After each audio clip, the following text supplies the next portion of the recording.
কিছুদিন আগে বোলপুর শহরে এবং বীরভূমের মাটিতে পা রেখেছিলেন মুখ্যমন্ত্রী মমতা বন্দ্যোপাধ্যায়। বন্যা দুর্গতদের পাশে থাকার ব্লক সভাপতি থেকে অঞ্চল সভাপতি সকলকেই থাকার অনুরোধ জানিয়েছেন। আজ সকাল থেকে লাভপুরের দিকে আমরা চোখ রেখেছিলাম। লাভপুরে কিন্তু বানভাসী হয়েছে কিছু গ্রাম। থাকবো সরাসরি সেই খবরে অবশ্যই দুবরাজপুর ব্লকের যেখানে এখন আছি বন বাহিনী গোহিন্দরা অঞ্চলের অঞ্চল সভাপতি আছেন জীবন গোপ।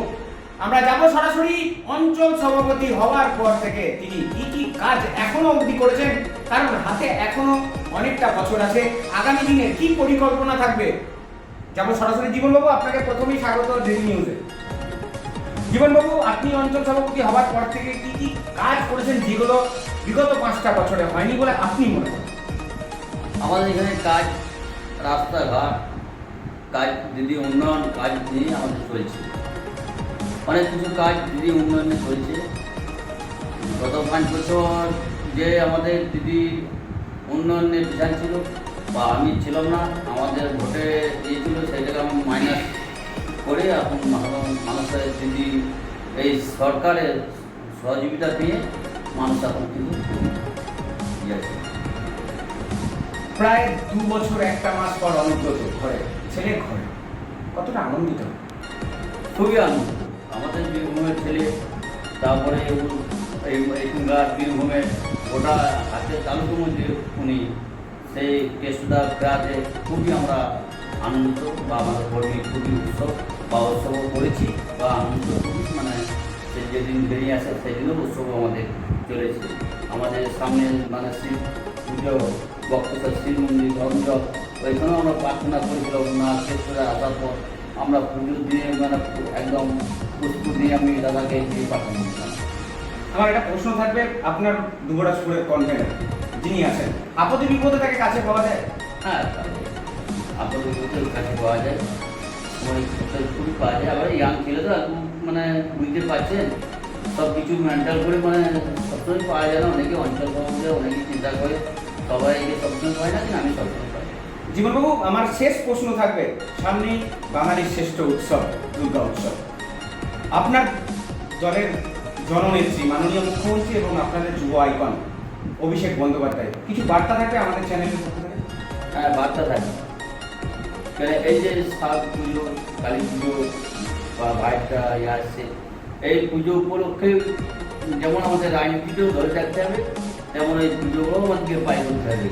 এই পুজোয় 26-এ আমাদেরকে বার্তা, মানে এই কেষ্টদা হাত আরও বড় শক্ত করে আমরা ধরে কর্মীগুলো চেষ্টা করবো এই শাক পুজো বা কালী পুজো বা ভাইটা। তাহলে আপনি বলতে চাইছেন 2026-এ আবার সবুজ হবে? হ্যাঁ, আবার সবুজ হবে। আমাদের অসংখ্য ধন্যবাদ।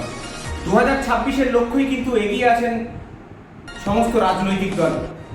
এবার সবুজ আবির বীরভূম থেকে উঠবেন বলছেন জীবনবাবু।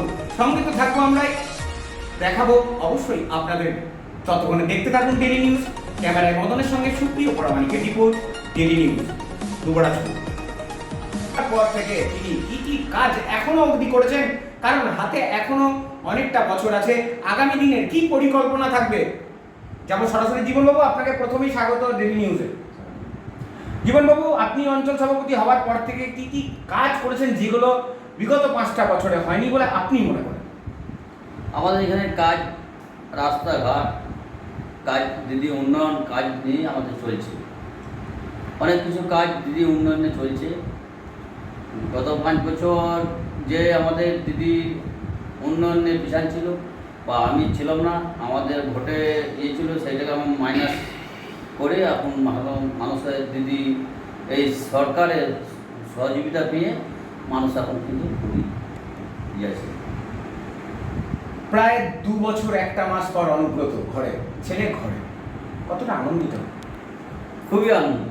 আমাদের বীরভূমের ছেলে, তারপরে এইখানকার বীরভূমের গোটা হাতের তালুকের মধ্যে উনি সেই কেষ্টদা প্রাতে খুবই আমরা আনন্দিত, বা আমাদের কর্মী খুবই উৎসব বা উৎসবও করেছি বা আনন্দ খুবই, মানে সে যেদিন বেরিয়ে আসে সেদিনও উৎসব আমাদের চলেছে।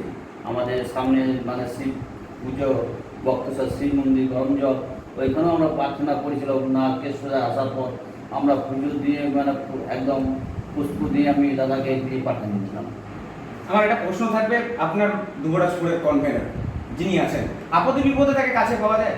হ্যাঁ, পাওয়া যায়, আপদ বিপদের কাছে পাওয়া যায়, সময় ক্ষেত্রে খুবই পাওয়া যায়। আবার ইয়াং ছেলে তো এখন মানে বুঝতে পারছেন সব কিছু মেন্টাল করে মানে সবসময় পাওয়া যায় না, অনেকে অঞ্চল সম্বন্ধে অনেকে চিন্তা করে, সবাইকে সবসময় পায় না, কিন্তু আমি সবসময় পাই। জীবনবাবু, আমার শেষ প্রশ্ন থাকবে, সামনেই বাঙালির শ্রেষ্ঠ উৎসব দুর্গা উৎসব। আপনার দলের জননেত্রী মাননীয় মুখ্যমন্ত্রী এবং আপনাদের যুব আইকন অভিষেক বন্দ্যোপাধ্যায়, কিছু বার্তা থাকবে আমাদের চ্যানেলের পক্ষ থেকে? হ্যাঁ, বার্তা থাকে, কেন এই যে শারদ পুজো, কালী পুজো বা ভাইটা ইয়ে আসছে, এই পুজো উপলক্ষে যেমন আমাদের রাজনীতিতেও ধরে রাখতে হবে, তেমন এই পুজোগুলোও আমাদেরকে পাই করতে হবে। এই পুজোয় 26-এ আমাদেরকে বার্তা মানে এই কেষ্টদা হাত আরও বড় শক্ত করে আমরা ধরে কর্মীগুলা চেষ্টা করবো এই শারদ পুজো বা কালী পুজো বা ভাইটা। তাহলে আপনি বলতে চাইছেন 2026-এ আবার সবুজ হবে? হ্যাঁ, আবার শুভ যাবে আমাদের অসংখ্য ধন্যবাদ। 2026-এর লক্ষ্যই কিন্তু এগিয়ে আছেন সমস্ত রাজনৈতিক দল। এবার সবুজ আবির বীরভূম থেকে উঠবেন বলছেন জীবনবাবু। সঙ্গে তো থাকবো আমরাই, দেখাবো অবশ্যই আপনাদের। ততক্ষণে দেখতে থাকুন ডেলি নিউজ। ক্যামেরায় মদনের সঙ্গে সুপ্রিয় পরামানিকের রিপোর্ট, ডেলি নিউজ, দুবরাজপুর।